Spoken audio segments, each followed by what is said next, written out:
C'est bon pour toi? Vas-y.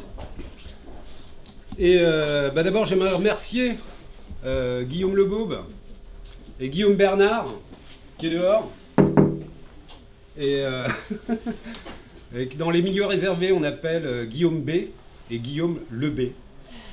Et donc ça tombe très bien, puisque nous allons parler de lettres, finalement. Et nous allons nous diriger vers cette œuvre pornographique insoutenable. Et je vais vous parler en fait d'une série de lettres en fait que j'ai exécutées en 1992, donc ça fait déjà 25 ans. Hein, c'est comme ça commence à devenir déjà des petites antiquités. Et à l'époque, l'idée, c'est qu'il y avait un travail formel, mais ça partait aussi d'une homophonie. Et c'était l'idée de travailler de lettre à la lettre, ou de lettres au pied de la lettre. Alors de lettres au sens de l'existence, hein. Et effectivement les lettres, les mots, les phrases, le langage hein, sont pour moi et pour nous, je pense, une interface entre notre insondable existence et le monde environnant, ou pour ma part entre ma piètre existence et les rendez-vous mondains. Alors je vais passer à une autre pièce qui là c'est une pièce un reste d'une série que j'ai fait pour une maison d'accueil spécialisée pour les polyhandicapés. Un public qui m'a beaucoup plu pour le coup, puisque je me reconnaissais bien dans ce public. Et j'ai fait une série de bulles entrelacées.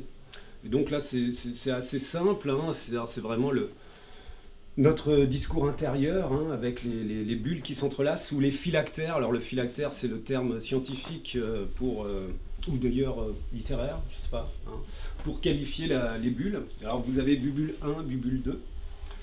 Et ce sont autant les discours intérieurs que les discours par ailleurs extérieurs, hein, qu'on peut avoir les uns avec les autres.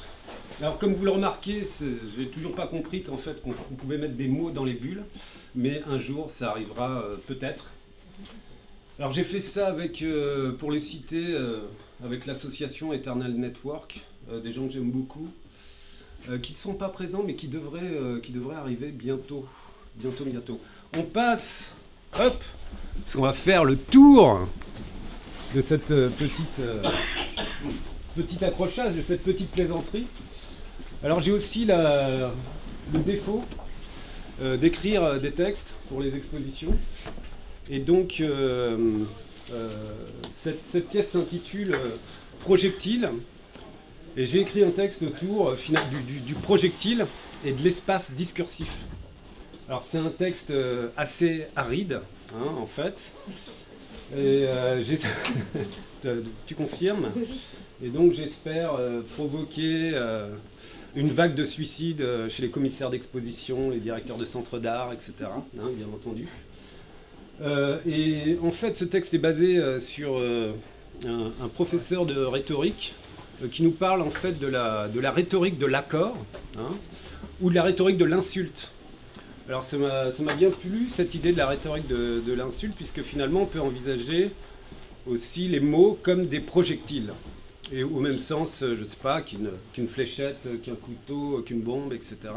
Et effectivement, avec les ordres, les commandements, les interjections, il est fort probable qu'il y ait quelque chose de l'ordre du projectile hein, dans les mots, dans certaines phrases, dans certains énoncés.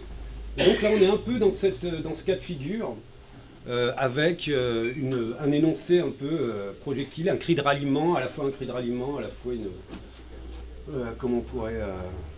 Non, tu ne vas pas m'aider. Tu ne vas pas m'aider non plus. Voilà, alors après les contenus, effectivement, je crois qu'ils parlent d'eux-mêmes.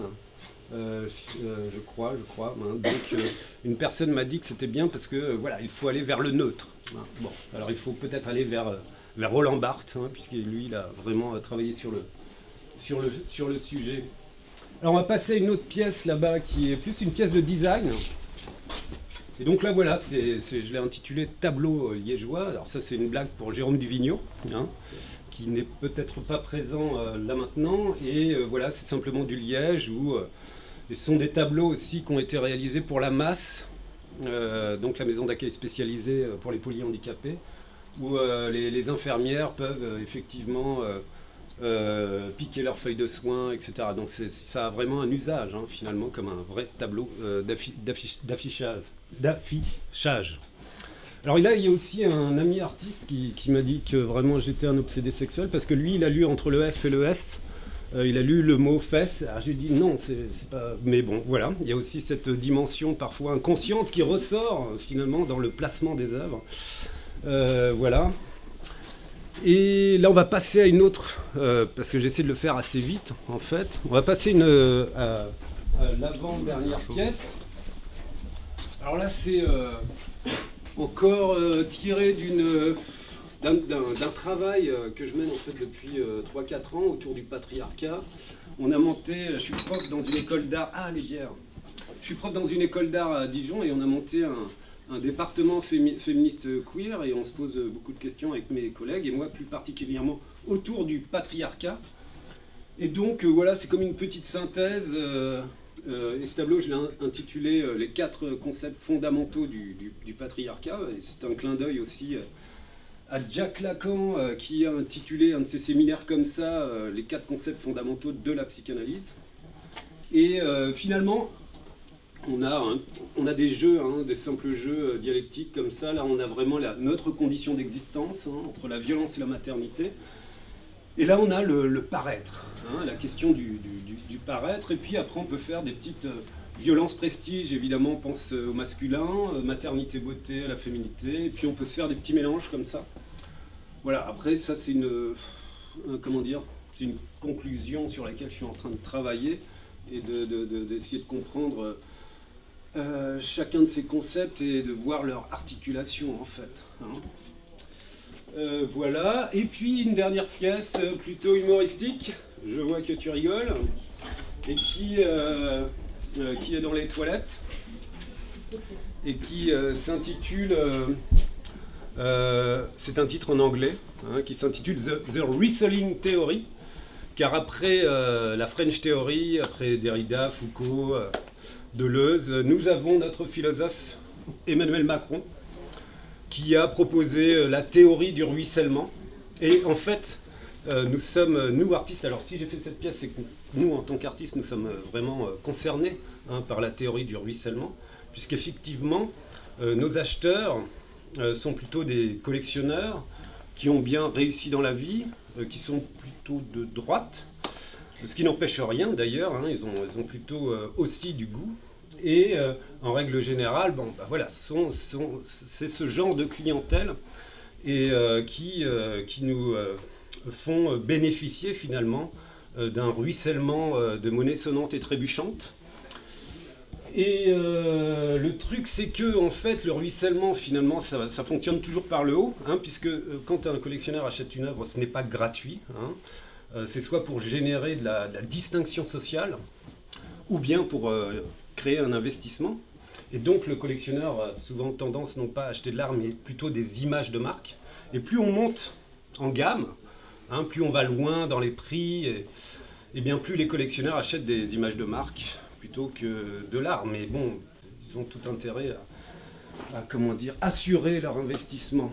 Voilà. Et donc là ici, peut-être qu'il faudrait que je m'adresse aussi au directeur de cabinet de l'Élysée, préposé aux achats de porcelaine, et pour lui demander effectivement d'acquérir cette pièce afin de la mettre dans les chiottes de l'Élysée. Alors, après tout ce que je vous ai raconté, il y a quand même 2 autres bonnes nouvelles. Hein, c'est-à-dire qu'il y a cette bonne nouvelle-là, c'est-à-dire une petite pièce que je mets à chaque fois dans les expositions, hein, aider l'art conceptuel. Alors la dernière exposition, j'ai récupéré 7,95 €, donc j'étais plutôt assez content. Alors là, si on peut doubler, ça serait vraiment extraordinaire. Et la deuxième bonne nouvelle, c'est que Cécile a préparé du vin chaud, et moi j'ai préparé une blanquette de veau pour pouvoir évidemment fêter le solstice d'hiver de Delta. Et encore merci d'ailleurs Guillaume, Cécile et Guillaume B, Guillaume Le B, Cécile, Pauline, Nicolas, hein, de m'avoir accueilli dans votre lieu de coworking. C'est vraiment C'était vraiment très agréable. Ce sont des gens absolument sympathiques et des bonheurs. Voilà, en gros.